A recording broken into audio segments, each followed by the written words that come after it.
pay attention to its signs, because we might be heading towards World War III. One way to understand today's events is to look for clues from the past. But cherry-picking historical events to forecast the future is a risky exercise that it oftentimes only reinforces our biases. So, I want to do something different. Instead of comparing historical examples with what is happening now, I will examine 4 major dimensions of life: the social, economic, political, and military dimensions. And I will analyze key trends within each one of those dimensions in 3 critical moments in history: before World War I, before World War II, and today. So, let's begin with the social dimension.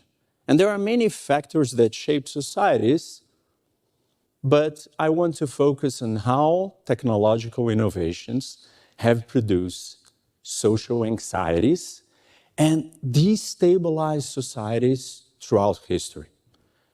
Before World War I, the Second Industrial Revolution was transforming life with electricity, cars, phones, mass production, and more. While many celebrated these advances, they also disrupted societies. For instance, machines replaced workers, and new farming techniques uprooted populations from the countryside. These led to insecurity and resentment. At the same time, traditional authorities, such as churches and monarchies, they were questioned at that time. And new mass movements, they emerged, such as labor unions and nationalist leagues.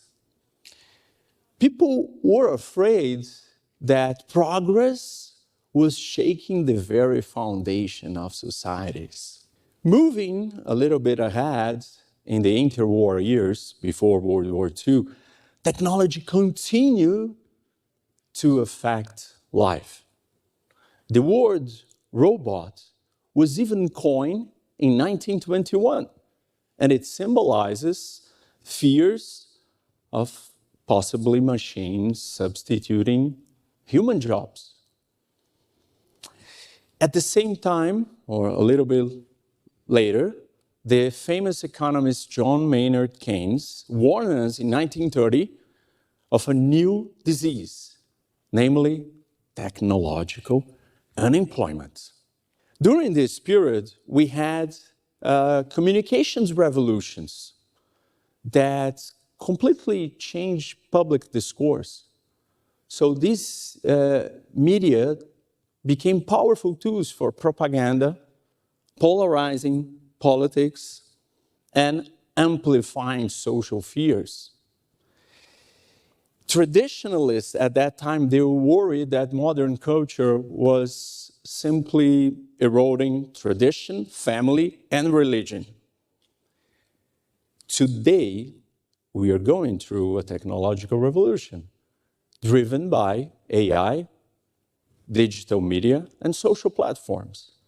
The internet, smartphones, and social media have transformed the way we work, communicate, and even think. Psychologists, they debate how digital life is affecting children's development, while concerns over privacy and surveillance and AI-driven job loss continue to grow. Technologies are spreading ideas across the globe, but also they are amplifying frustrations, fears, and divisions faster than ever before. In short, technological progress brings incredible benefits, but they also breed insecurity, resentment, and uncertainty. Historically, such anxieties have made societies more unstable and vulnerable to extreme ideologies that fuel militarism and war. Now, let's talk about the economics. And I want to present two perspectives on the economics. The first one is related to a common idea that economic prosperity prevents wars. And the argument goes like this. It makes no sense for a nation to go to war and destroy its own wealth. So they don't want to go to war. Before World War I, in 1914, Britain dominated global trade and finance. Germany was thriving industrially and expanding its exports. Both countries, they knew that there were no financial benefits that justify the enormous economic costs of going to war. However, World War I taught us a very important lesson. Economics may explain what can be done, but politics decides what will be done. Fear, ambition, miscalculation, all overrode by even the strongest economic success, showing us that simply war and peace are not decided by economic arguments alone. We have to take into consideration political, ideological, and strategic reasons. Okay, so what is going on with the second perspective? And the common perspective says the following. People assume that nations, they want to be wealthy and powerful. It's not that they don't want that, they do, but they want something else. It's better for them if they are wealthier or more powerful than their rivals, right? So what matters is the relative power. I want to be more powerful. I don't want to be just powerful. I want to be more powerful than my enemy or my rival. Let's look at what happened at World War II. And in that moment, Germany and Japan, they did not see trade as mutually beneficial. Why? They were gaining less than their rivals, Britain, France, and the US, which made them vulnerable. What was their response? Searching for self-sufficiency and eventually war. All right, so what is going on today? There are two main ideas that we see all over. The US-China economic interdependence will prevent war. Really? I just told you what happened in World War I, right? So economics alone do not determine geopolitical outcomes. We have to consider political, strategic, ideological, and many other factors. When we think of what is going on after, or what happened after the COVID-19 pandemic and Russia's invasion of Ukraine, at that moment, states realize that it's too risky to be really dependent on your rival.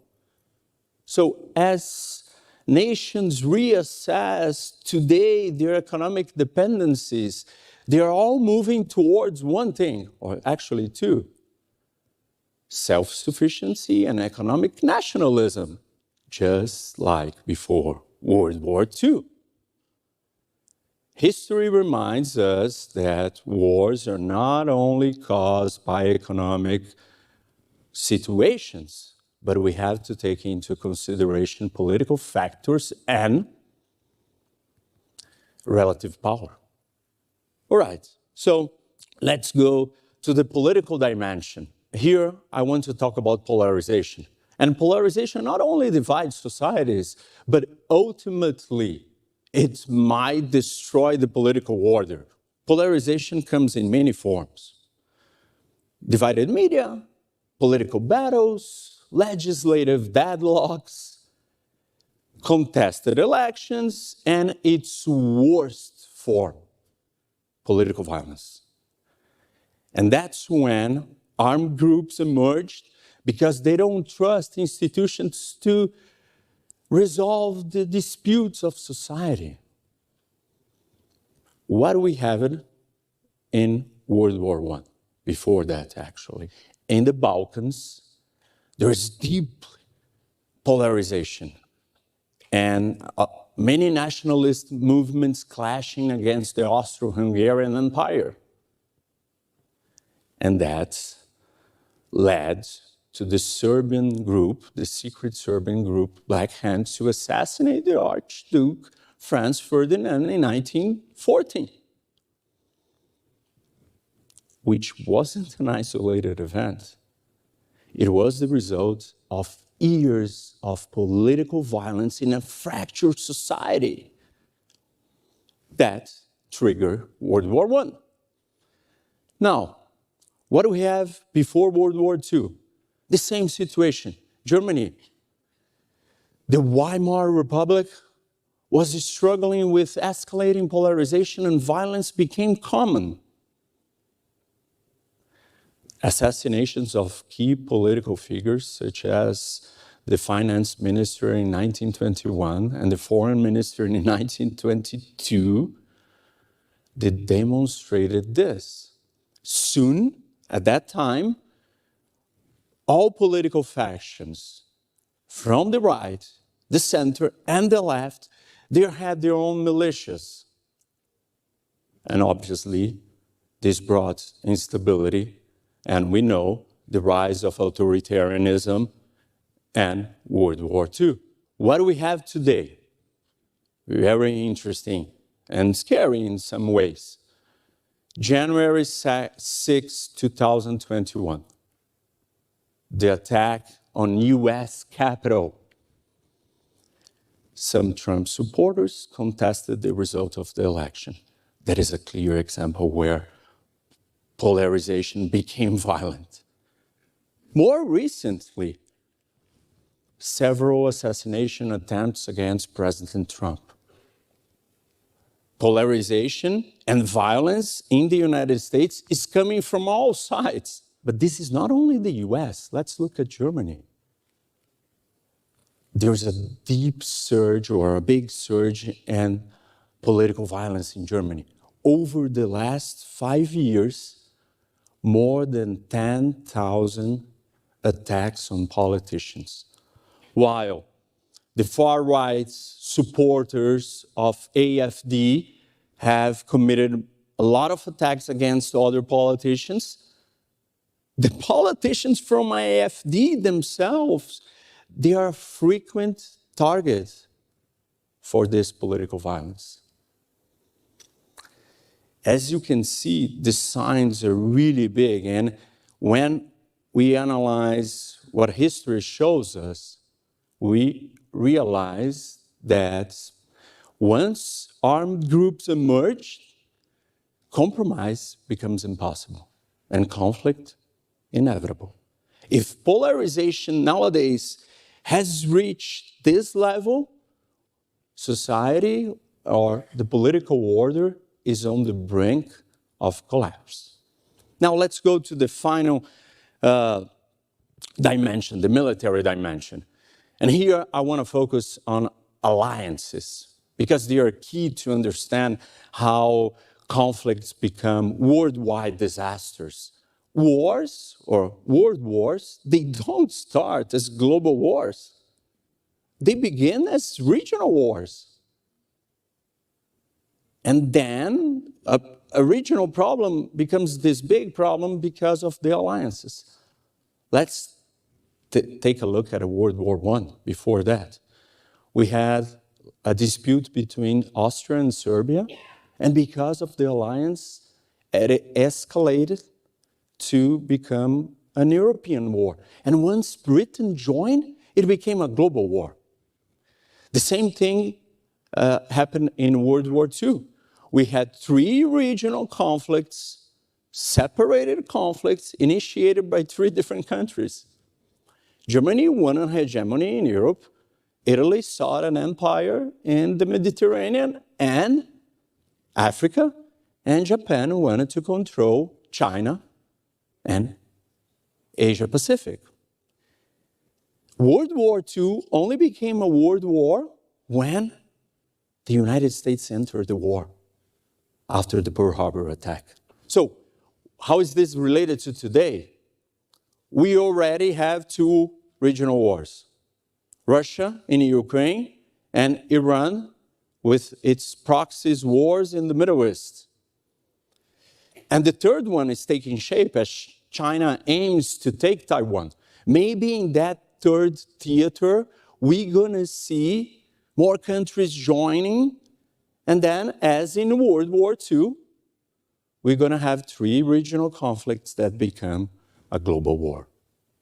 There's another important aspect of alliances, which is the level of integration, how united they really are. And this is interesting. When we look at the Axis powers of 1930s, Germany, Italy, and Japan, they were not allied. Really, actually, they were on opposite sides. When we look at the crisis in Austria in 1934 and in Ethiopia in 1935, Italy was on one side and Germany was on the other. When we look at who was helping China against Japan until late 1938, that was Germany. And then comparing this today, we have a new axis being formed. China, Russia, North Korea, and Iran today, they are all united. Like who sends ammunition, weapons, and even soldiers to help Russia fight Ukraine? North Korea. Who gives food and energy to North Korea? China. Who buys Iran's sanctioned oil? China. Who buys Russia's gas? China. And China supplies Russia with electronic equipment to keep its war. As you can see, the axis of today, which I call the axis of dictatorships, they're really united much more than the axis of the 30s. And on the other hand, we look at the opposing alliance, which is what? NATO and the democracies, they're falling apart. And they're breaking. And they're divided. History tells us that alliances are very important. If we have the aggressor's alliance growing stronger and the opposing alliance becoming divided and weak, the incentives for the aggressors to strike, they're really big. I'm not here talking about any inevitable destiny, but I'm looking for historical patterns that help us connect the dots. And with that, we might not repeat the mistakes of the past.